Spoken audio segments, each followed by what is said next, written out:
The invasion of Earth lasted 72 hours. Not because humanity didn't fight. Humanity fought with everything it had. Missiles clawed into the sky until the launch silos ran dry. Fighter jets screamed through burning clouds, engines melting as pilots pushed machines beyond their limits. Soldiers fired until barrels warped and hands bled. Cities resisted street by street, building by building, knowing the outcome and choosing defiance anyway. None of it mattered. The Valori Hijgemony had conquered 1,000 worlds before Earth. They didn't see resistance. They saw inconvenience. Their ships arrived without ceremony, blotting out the sun above every major population center. Plasma lances fell like judgment, turning concrete into glass and steel into vapor. Nuclear fire splashed harmlessly across alien shields, absorbed like rain against a mountain. Commander Elena Vasquez watched it all from a reinforced bunker beneath Geneva. She was 43, a career officer, 2 decades serving Earth's United Defense Forces. She had trained for wars between nations, for cyber attacks and terrorist threats, for conflicts humanity understood. No one had trained her for gods. Screens surrounded her, each one showing a different corner of the planet dying in real time. New York burned. Beijing collapsed. Lagos vanished beneath waves of fire. The Valori did not discriminate. They erased everything equally. "This is over," General Morrison said quietly. His voice had lost its edge hours ago. "We have nothing left." Elena wanted to argue. Every instinct screamed to fight, to delay, to bleed the enemy 1 second longer. But the casualty counter kept rising. Millions, tens of millions, climbing toward numbers too large to comprehend.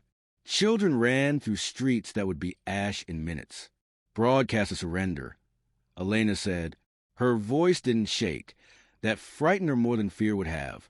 The signal went out on every frequency. The weapons fell silent.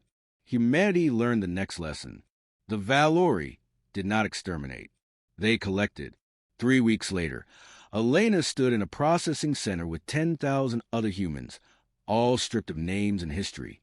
Doctors, engineers, scientists, leaders, civilians, sorted, cataloged, assigned. The Valori called it resource optimization. Those with medical knowledge were shipped to distant worlds. Scientists vanished into research facilities where knowledge was extracted like ore. Engineers disappeared into factories that never slept. Elena and her group were designated heavy labor. They were loaded onto transports like cargo, 6 days through hyperspace. When the ship stopped, Elena looked through the viewport and felt something inside her go cold. Slag 7, a dead moon orbiting a dying red star. Its surface was gray and endless, buried beneath mountains of garbage stretching to the horizon. Not ordinary garbage. Wrecked warships, failed weapons, discarded technology from 100 conquered civilizations. The waste of an empire. The Valori threw away more advanced technology in a day than Earth had created in its entire history. "This is where they send what's broken," someone whispered. "No," Elena replied softly. "This is where they send what they don't value." A towering insectoid waited for them as they disembarked. 8 feet tall, 4 arms, chitinous armor gleaming in the red light. Compound eyes reflected no emotion as a translator spoke from its chest. "I am Overseer Serac V," it said. "You are property of the Valori Hijgemony. You will meet quotas. You will not possess weapons. You will not attempt escape. Violation results in termination." Elena stepped forward. "My name is Elena Vasquez. I request—" "You misunderstand," Serac V interrupted. "You have no name. You have a function." The overseer turned away. That night, Elena stared at the garbage mountains outside the barracks, lungs burning from thin recycled air, stomach empty from gray protein paste.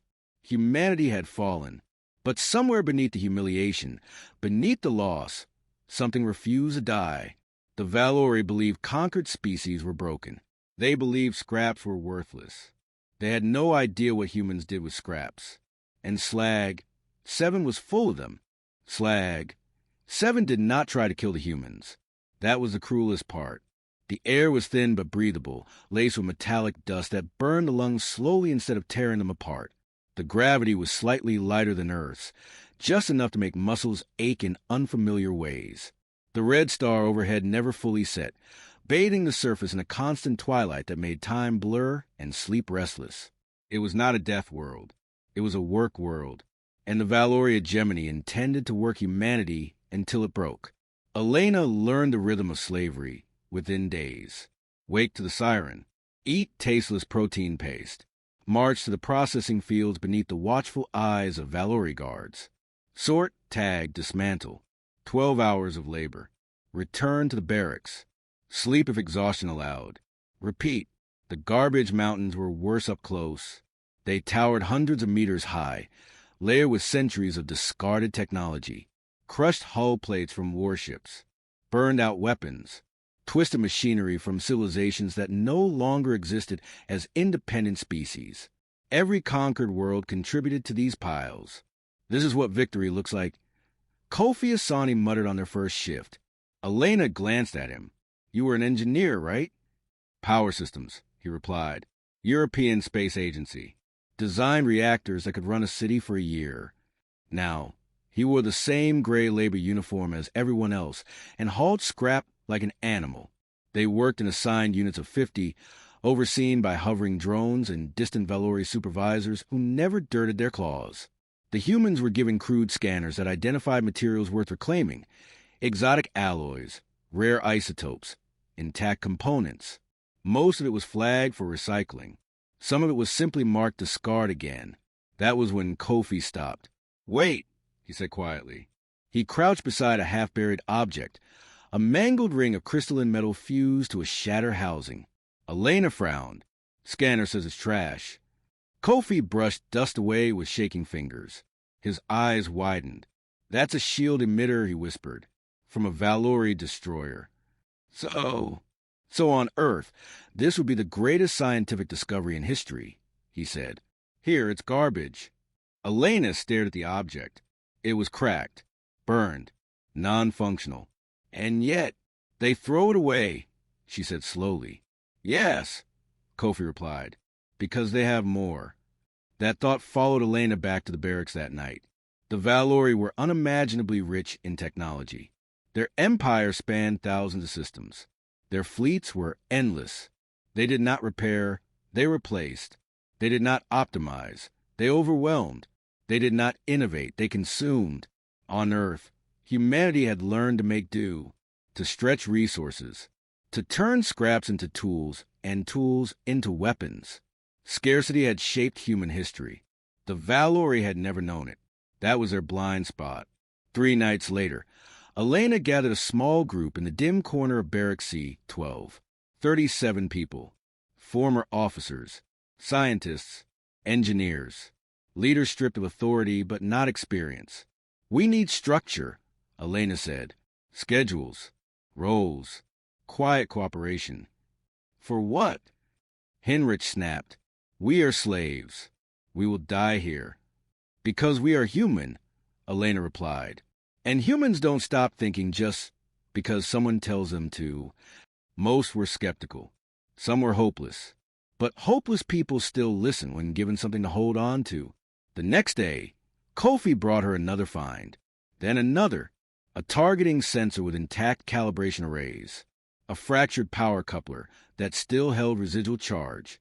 Pieces that meant nothing to the Valori, but everything to people who understood systems. They began to hide things. Not much. Never enough to draw attention. A component slipped beneath loose plating. A shard concealed in a ration crate.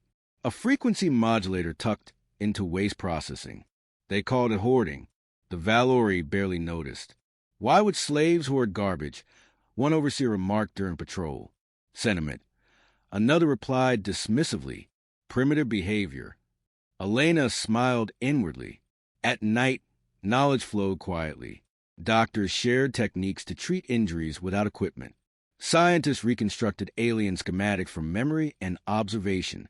Engineers like Kofi sketched designs on scraps of packaging, then burned them once memorized. Humanity rebuilt itself underground, not openly, not loudly, but relentlessly. Weeks passed, then months. The Valori continued to ignore them. They counted quotas. They measured productivity. They saw numbers rising and assumed obedience. They did not see networks forming beneath the surface. They did not see alien slaves watching humans with new interest. The Morith noticed first. Reptilian, ancient, scarred from centuries of forced labor. One of their elders, Tesk, approached Elena during a night shift. "You are collecting," he rumbled softly. Elena froze. "We sort what we are told." "You hide what they do not see," Tess replied. "We have watched you." Elena's heart pounded. Exposure meant execution. "What do you want?" she asked. The old alien's eyes burned with something that had survived 300 years of chains. "Can I hoot them?" Elena hesitated, then nodded once. "Yes." Tesk's jaw opened in what might have been a smile. "Then you are not alone anymore." That night, humanity stopped being isolated. The Kasari joined next. Data specialists discarded after machines replaced them. Then the Thursday, massive beings used only for lifting. Species after species, all underestimated, all ignored, all waiting. Kofi showed Elena a hidden cache beneath the barracks floor. "This is nothing," he said, "but it's a beginning." She looked at the collection of mismatched parts and saw a possibility. The Valori believed power came from abundance. Humans knew power came from ingenuity. Standing beneath the red light of a dying star, surrounded by the Empire's garbage, Elena finally understood the mistake their conquerors had made. They had not stripped humanity of weapons. They had handed them raw materials. And humans had never needed permission to build. Hope is dangerous when you cannot afford it. Elena understood that better than anyone on Slag 7. Every act of resistance carried risk. Every hidden component was a potential execution. Every whispered plan could collapse under a single mistake. And yet, without hope, the humans and their allies were already dead, just slower. So Elena chose controlled hope. The resistance became a shadow network, not a rebellion. Not yet. Cells formed quietly across the processing complexes. 5 or 6 beings at most. No one knew more than they needed. If one group fell, the others would survive. Humans taught this method to their new allies. "We learned it fighting ourselves," Kofi said once grimly. "It works." The Valori never noticed. They saw improved efficiency, fewer accidents, higher output. The slaves were adapting. They were wrong about why. Elena worked double shifts, not because she was ordered to, but because visibility protected her. Overseers saw a compliant leader, keeping her people productive. They trusted her to maintain order. Trust was a weapon. In the garbage fields, Kofi and the engineers mapped the Empire's refuse. Not randomly, systematically. They cataloged patterns in what the Valori discarded. Weapon failures, shield collapses, power fluctuations. Entire classes of technology thrown away after minor inefficiencies. They don't repair, Kofi said, crouch beside a pile of fractured emitters. They don't refine. They just escalate. "And that means flaws," Elena replied. "Exactly." The breakthrough came from Dr. Yuki Tanaka. She had once worked at CERN, studying particle interactions and exotic energy states. The Valori had deemed her useless. Theoretical knowledge had no place in a labor camp. They were catastrophically wrong. Yuki approached Elena one night in a storage tunnel lit by stolen glow panels. "I think their shields are lying to them," she said. Elena frowned. "Explain." Yuki spread rough diagrams across the floor. Equations scratched into packing material. Diagrams drawn from memory. "Valori shields aren't singular fields," she said. "They're layered harmonics. Multiple frequencies stacked to absorb different forms of energy. That's why nothing gets through," Kofi said. "Yes," Yuki replied. "But that also means resonance." Silence. Elena felt her pulse quicken. "Any layered system has a resonance point," Yuki continued. "If you hit it with the exact counterfrequency, the layers don't absorb the energy. They amplify it," Kofi breathed. "They invert," Yuki corrected. "The shield turns inward." The room went very quiet. "You're saying," Elena began. "I'm saying their shields can destroy their own ships. Yuki finished. The stronger the shield, the worse the effect. Elena stared at the diagrams. This would require precision, she said. Power. Yes, Yuki agreed. And components they consider trash. Kofi laughed, a soft, incredulous sound. They gave us everything we need. The weapon was not a weapon at first. It was a theory, a forbidden equation passed in whispers, a dream held together by stolen parts and sleepless nights. They built in pieces. No one constructed the whole thing. One cell assembled frequency modulators. Another adapted power couplings. The Kasari modified targeting logic, embedding routines inside routine maintenance software. The Thursday moved heavy components without drawing attention. Every piece was hidden in plain sight. The Valori never noticed because they never imagined the possibility. Overseer Sarakvi conducted inspections with cold indifference. You exceed quotas, it noted once. We adapt, Elena replied calmly. Adaptation is acceptable. The Valori believed adaptation meant obedience. Humans knew adaptation meant survival. Months passed. The weapon took shape in an abandoned mining tunnel 3 kilometers beneath the surface, a place so filled with waste radiation and collapsed shafts that Valori sensors avoided it. It was ugly, a fusion of parts that were never meant to work together. Exposed wiring, mismatched alloys, cooling systems salvaged from food processors, a firing mechanism that looked like desperation made solid. Kofi called it the resonance lance.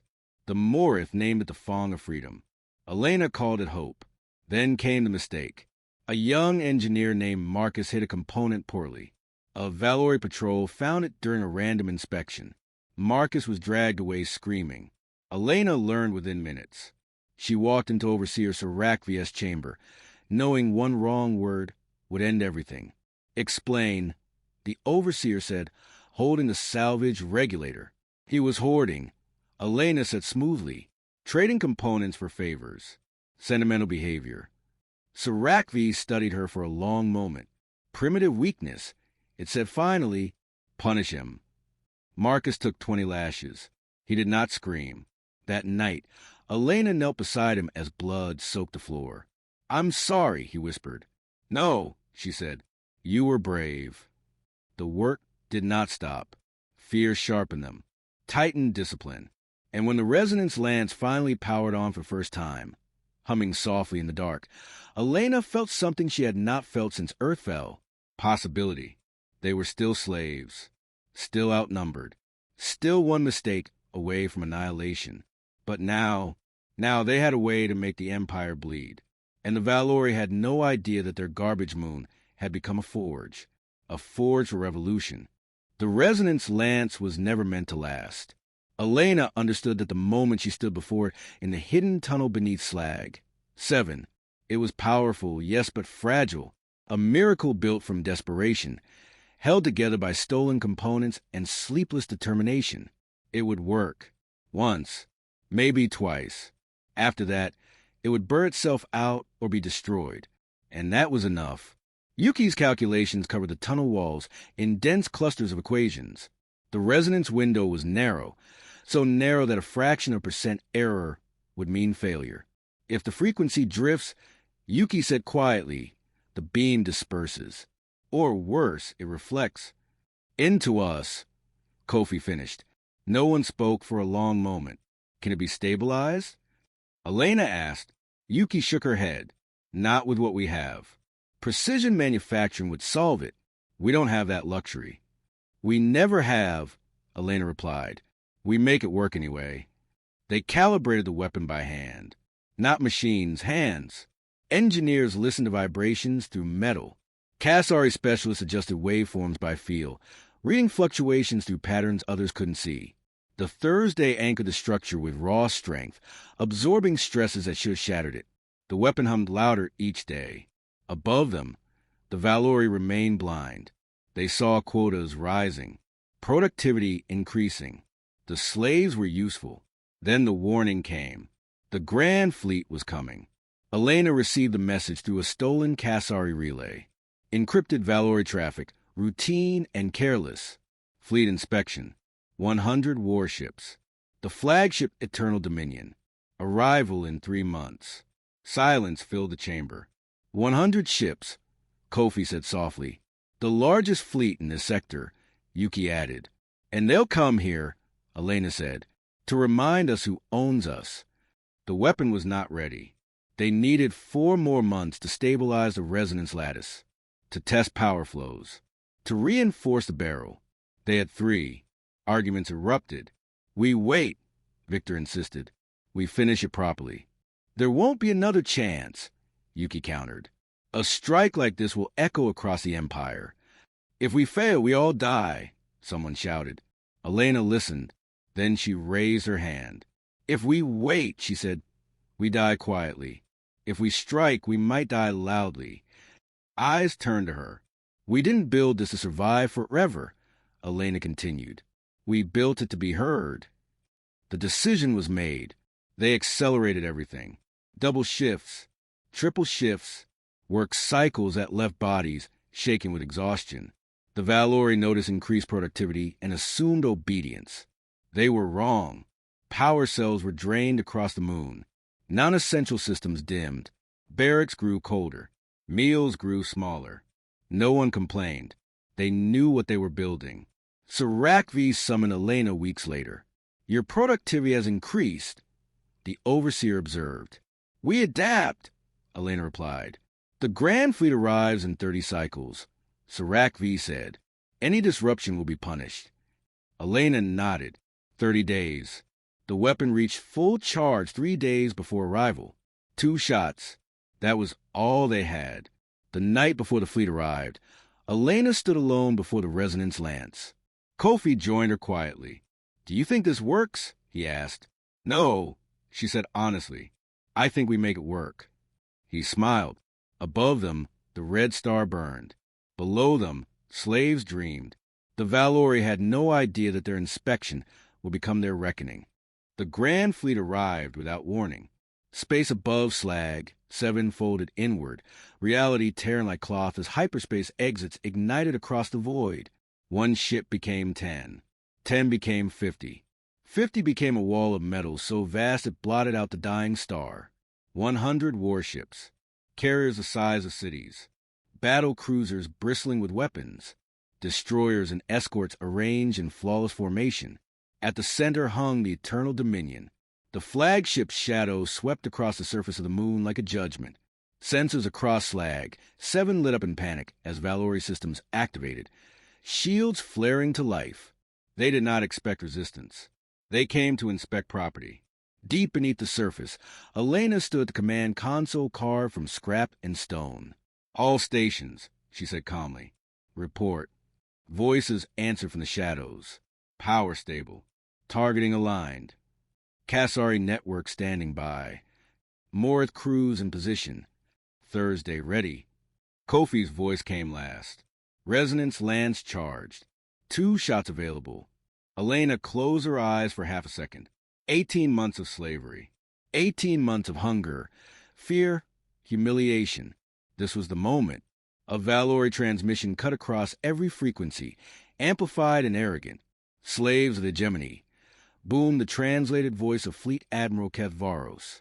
I am here to inspect your productivity and remind you of your place. You exist because we allow it. Elena activated her transmitter. Her voice echoed through every barracks, every tunnel, every stolen speaker, and into the Grand Fleet itself. This is Commander Elena Vasquez of Earth. Silence. Across the fleet, Valori officers froze. A slave was speaking on military command channels. For 18 months, Elena continued, you gave us your garbage, your broken machines, your scraps. You told us we were nothing.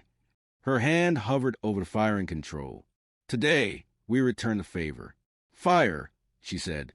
3 kilometers below the surface, the resonance lance screamed. The beam tore upward through a natural chimney in the rock, a spear of white light vibrating with impossible precision. It crossed the distance to orbit in a heartbeat and struck the Eternal Dominion dead center. For 1 frozen instant, nothing happened. Then the flagship's shields flared brighter than a star. They inverted.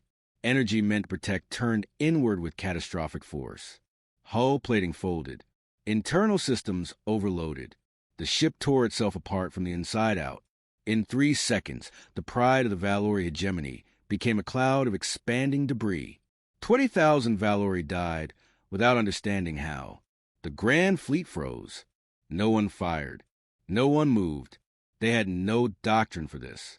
Second target locked. Yuki said, her voice shaking. Carrier on bearing 372.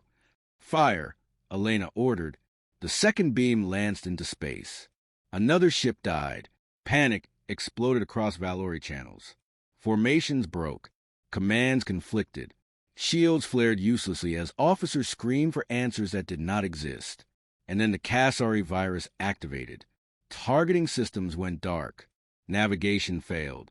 Communications filled with static. The Grand Fleet, invincible for 10,000 years, was blind on the surface of slag. 7.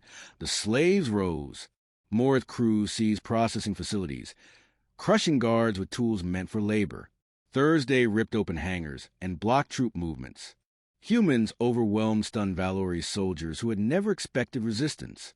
3 destroyers broke formation and dove toward the moon, weapons charging for orbital bombardment. Stolen shuttles launched to meet them. Elena watched from her screens as Captain Chen led the boarding crews. "They won't hold," someone whispered. "They don't need to," Elena replied. The destroyers collided at full thrust. 6 ships vanished in fire. Captain Chen died free. Across the galaxy, the Kasari opened every channel they could reach. Slave worlds watched the impossible unfold in real time. Masters bled. Gods fell. The illusion shattered. By the time the remaining fleet regrouped, uprisings had already begun on a dozen worlds. Orders came from the Valori capital. Withdraw. Contain. Suppress elsewhere. Slag. 7 was no longer the priority. The fleet retreated, leaving a token force in orbit, watching, waiting, afraid. Deep underground, Elena sank to her knees. They were alive. They had done the impossible. But the war had only just begun. The Valori did not return. Not immediately. Their remaining ships stayed in orbit, weapons charged, but silent, watching Slag 7 as if the moon itself might rise up and strike them again. For the first time in 10,000 years, the hegemony hesitated. That hesitation changed the galaxy. Deep beneath the scorched surface, Elena coordinated evacuation and stabilization efforts. The tunnels that had hidden their rebellion now became shelters for thousands of wounded, frightened beings who had never expected to live through the day. Casualty reports came in slowly. Too slowly. 3,000 dead. Humans. Morith. Kasari. Thursday. Names that would never be spoken again. Elena closed her eyes when the count was finalized. They mattered, she said quietly, to no one in particular. Every one of them. Kofi stood beside her, exhausted beyond words. They bought something priceless. Time, Elena replied. And time was everything. The remaining Valori fleet finally moved, away from Slag 7. Kasari intercepts confirmed it minutes later. They're redeploying, Yuki said, disbelief in her voice, across multiple systems. Elena understood immediately. The broadcast. Every slave world had seen the flagship die. Every conquered species had watched masters panic and flee. The Valori were no longer fighting one rebellion. They were fighting an idea. Within hours, reports flooded in from across the sector. Factories on Thesser Prime shut down. Morith workers seized control of transport hubs. Kasari data worlds went dark as digital uprisings crippled imperial logistics. The hegemony was burning from the inside. 3 days later, the transmission arrived. Hegemony command request negotiation. The words felt unreal. Elena stood on the bridge of a ship that should not have existed. They called it Spite. It was assembled from captured Valori hulls, patched together with salvage systems and sheer stubbornness. Ugly, inelegant, powerful in ways no design committee would ever approve. 37 ships formed up around it. 37 symbols of refusal. Put it through, Elena said. The screen filled with the image of Supreme Commander Zirathvier. Older, more cautious, eyes sharp with barely restrained fury. Human commander, The translator said, "You have caused significant disruption to hegemony stability." Elena folded her hands behind her back. "Good." A flicker of irritation passed through the alien's compound eyes. "We are prepared to offer terms," Zereth VA continued. "Autonomy for systems currently under rebel control. Limited self-governance. In exchange, you will cease hostilities and surrender your weapon schematics." Silence stretched. Around Elena, humans and aliens waited. "You want us to stop fighting," Elena said calmly. "Give up the only thing that protects us." "The alternative is annihilation," Zereth VA replied. "The hegemony can outproduce you 10-1. "Maybe," Elena said, "but how many systems fall while you try?" She stepped closer to the screen. "You're not offering peace. You're offering a nicer cage." Zereth VA's mandibles clicked sharply. "You are making a grave mistake." "No," Elena replied. "You did." She leaned forward, her voice dropping. "You gave slaves access to your garbage. You assumed broken spirits could never rebuild themselves. You forgot what desperation does to intelligent beings." The alien was silent. "The schematics are already spreading," Elena continued. "Every world you conquered now knows your shields can betray you. You cannot erase that knowledge. You will start a war you cannot win." Zereth VA hissed. Elena smiled. "We already did." She cut the transmission. Cheers erupted across the bridge. But Elena didn't join them. She was already thinking ahead. 6 months passed. The war spread like wildfire. Slag. 7 became a symbol, then a rallying cry. Resistance fleets formed from captured ships and improvised designs. Weapons built from scraps appeared across the hegemony's borders. Systems long thought pacified erupted into open rebellion. The Valori still held vast power, but they were no longer invincible. Elena stood at the viewport as Spite drifted in formation with the Free Alliance fleet. Kofi joined her, wearing the insignia of an admiral he never asked for. "What now?" he asked. Elena thought of Earth, of her family, of the garbage moon that became a forge. "Now we keep going," she said. "One world at a time." She paused. "My grandmother survived monsters once," she added quietly. "She taught me something." Kofi waited. "Empires don't fall when they're weak," Elena said. "They fall when people stop being afraid." The fleet prepared to jump. 37 ships, crewed by beings who had once been property. Ahead lay occupied worlds, chains waiting to be broken. Behind them burned the myth of Valori dominance. As hyperspace enveloped the fleet, Elena felt no fear.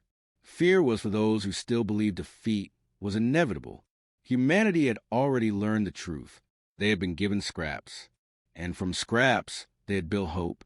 And hope, in the hands of humans, was the most dangerous weapon the universe had ever known.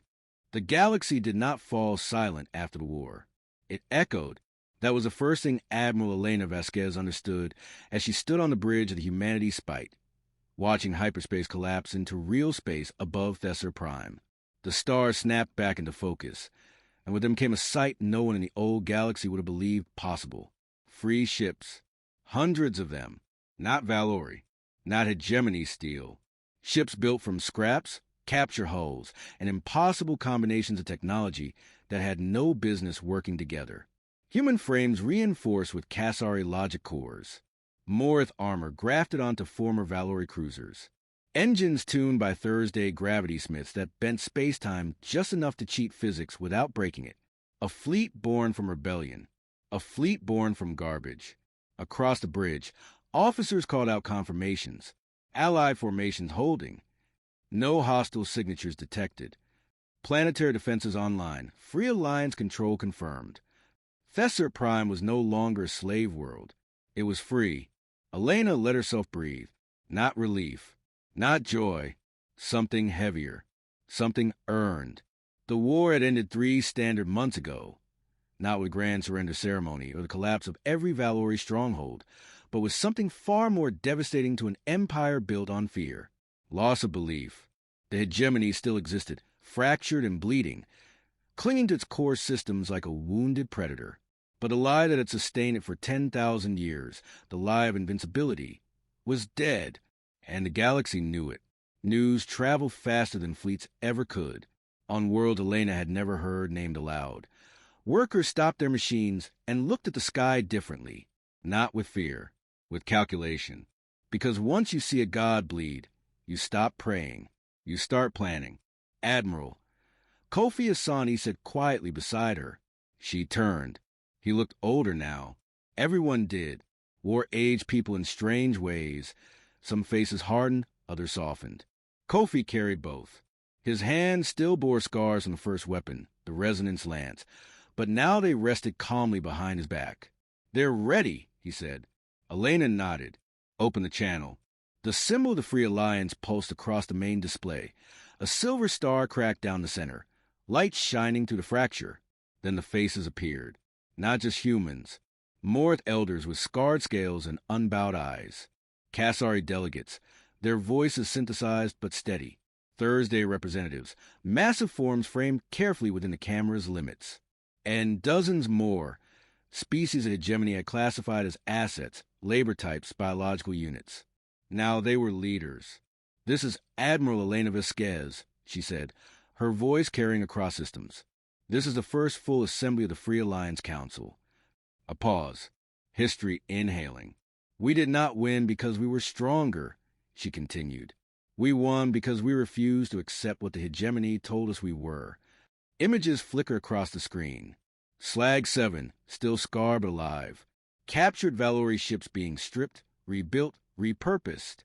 Children, human and alien, standing under open skies for the first time. "They called us garbage," Elena said. "Resources, tools, things to be used and discarded." Her jaw tightened. "They forgot something." Silence. Garbage is only worthless to those who have never needed it. And humanity we specialize in need. A ripple moved through the council. Agreement. Memory. "We will not become what they were," she said. "No empire. No chains. No species standing above another." She leaned forward slightly. "But let me be clear. If the hegemony or anyone else tries to rebuild that old life, we will answer. Not with anger, with certainty." The session ended. The screens went dark. And for the first time since Earth burned, Elena felt something settle in her chest. Closure. Far from Thesser Prime. Deep within a fortified system still under Valori control, Supreme Commander Zirith Vi watched the broadcast in silence. The chamber around him was empty now. Most of the old council was dead. Some killed in battle. Others torn apart by their own resources. When control slipped, the Valori had believed fear was permanent. They had been wrong. The human's final words echoed in his mind, not as sound, but as consequence. Garbage becomes weapons. Slaves become soldiers. Hope becomes contagion. A technician approached hesitantly. "Supreme Commander, more uprisings." 3 systems. Then 5. Then... Zirith Vi raised a claw. "Enough." He looked at the tactical map of the galaxy, once a solid mass of Valori red. Now it was fractured, cracked, leaking light. "They should have been exterminated," he said quietly. "Yes," the technician whispered. "No," Zirith corrected. "We should have understood them." But understanding had come too late. The age of domination was ending, and the Valori would spend the rest of their existence learning how small an empire becomes once fear stops working. On Earth, under skies still healing from orbital scars, a child stood beside a monument built from fused alien metal and human stone. She read the inscription aloud. Here began the war that ended an empire, not with conquest, but with refusal. Her mother watched quietly. "Did humans really build weapons from trash?" the child asked. Her mother smiled. "From trash, from scraps, from things everyone else threw away." "Why?" The woman looked up at the sky, where Free Alliance patrols glided like silent guardians. "Because that's what humans do," she said. "When the universe tells us we're nothing, we build something anyway." The child nodded, satisfied. Some truths didn't need more explanation. And out among the stars, Shipyard hummed. New designs emerged, not copies of Valori warships, but something different, modular, adaptive, built to change, built to last. The galaxy had learned a lesson it would never forget. You can conquer worlds. You can burn cities. You can enslave bodies. But if you leave people alive, if you leave them time, they will look at your scraps and imagine a future. And imagination, in the hands of humanity, was still the most dangerous force the universe had ever encountered.